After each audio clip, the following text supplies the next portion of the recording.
Hey, salut tout le monde, c'est la Miss Yeager. Aujourd'hui, on se retrouve dans une vidéo assez spéciale que je vous avouerai ne pas avoir prévue à la base, mais sur le coup, j'ai vraiment eu envie de la faire.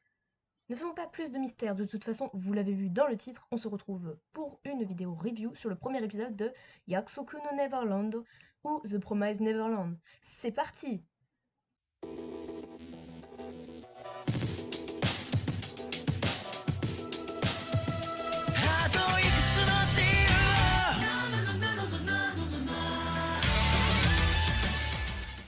Alors déjà, c'est quoi? The Promised Neverland est un manga imaginé par Keiyu Shirai, illustré par Demizu Posuka et dont le premier tome est sorti en 2016 au Japon dans le Weekly Shonen Jump par l'éditeur Shueisha et en 2018 en France édité par Kazé.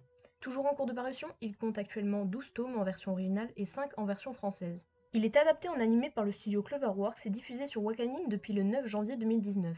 L'histoire nous transporte entre les murs d'un orphelinat, Gracefield House, où nous suivons notre protagoniste, Emma, et ses frères et sœurs, parmi lesquels se trouvent Ray et Norman. Ce trio est incroyable, ils sont tous les trois des génies à leur façon, à seulement 11 ans.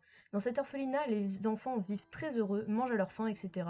La seule règle qu'ils ne doivent pas enfreindre étant de ne pas s'approcher du portail d'entrée. Voilà, le décor est planté, maintenant voici la review de l'épisode. L'épisode commence sur une scène où l'on voit Emma, Norman et Ray petits, très curieux de ce qu'il peut y avoir derrière le portail, et surtout de quoi est-il censé les protéger. Puis commence l'opening, Touch Off, par Overworld, ceux mêmes qui ont fait l'opening 4 de My Hero Academia, pour les intéressés.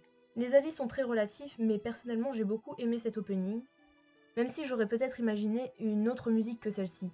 Dites-moi en commentaire si une vidéo détaillée sur le sujet vous plairait.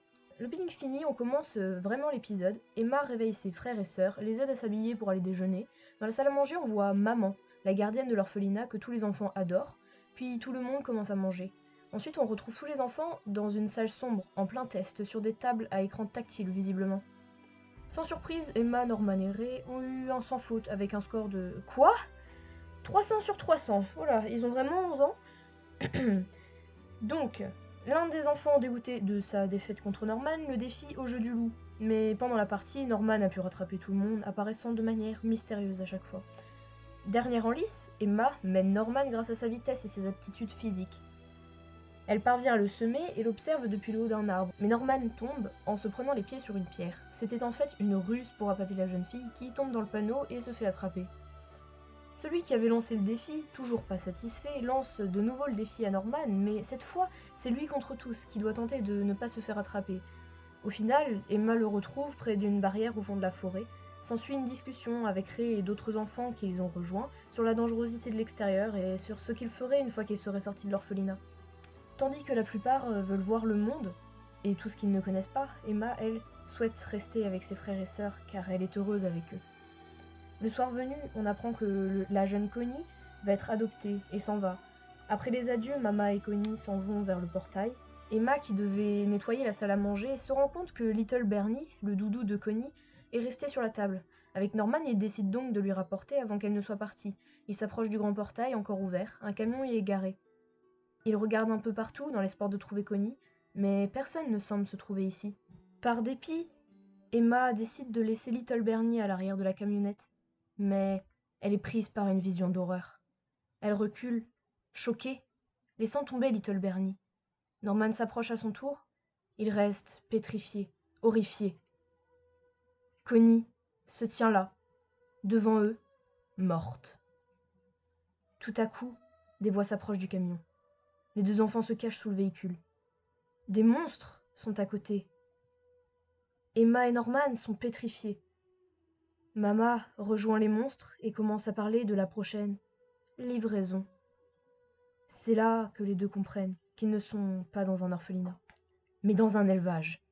Ils ne sont que du bétail destiné à ces monstres, et vont tous mourir avant leurs 12 ans. Ils parviennent à s'échapper discrètement, mais Emma, au bord de la crise de nerfs, s'arrête, se dit que c'est impossible, qu'ils ne sont pas dans un élevage. Mais Norman la ramène à la réalité. Connie est bien morte, ils n'ont rien pu faire. Ils rentrent à l'orphelinat. Quand on les questionne, ils répondent juste qu'il était trop tard, et montent dans leur chambre. Ensemble, ils décident de s'enfuir avec tout le monde. Ils vont devoir échapper à ces monstres coûte que coûte. Puis l'on voit une image de Mama au portail. tenant Little Bernie avec une contraction effrayante sur le visage. Enfin commence l'ending, Zettai Setsumei par Ko Shinue, ceux qui ont fait par exemple l'opening 1 de Tokyo Ghoul. Il est sympa mais sans plus, du moins à la première écoute je ne lui ai rien trouvé de spécial. Pareil que pour l'opening, si une vidéo détaillée sur le sujet vous intéresse, n'hésitez pas à le dire en commentaire. Waouh, ce que j'ai kiffé faire cette vidéo. Comme je vous disais, j'avais pas du tout prévu de faire des reviews sur cet animé, mais en voyant l'épisode, ça m'a énormément inspiré. J'ai déjà lu les 3 premiers tomes de Yakusoku no Neverland, donc je me suis dit que la vision de quelqu'un qui connaît l'histoire pourrait être intéressante pour certains. J'attends vos avis en commentaire sur ma toute première review. N'hésitez pas à me donner des conseils pour m'améliorer. Sur ce, cette vidéo est terminée. N'hésitez pas à lâcher un like si vous avez aimé, c'est gratuit et ça aide vraiment la chaîne. Je compte sur vous pour partager la vidéo et à vous abonner si mon contenu vous plaît.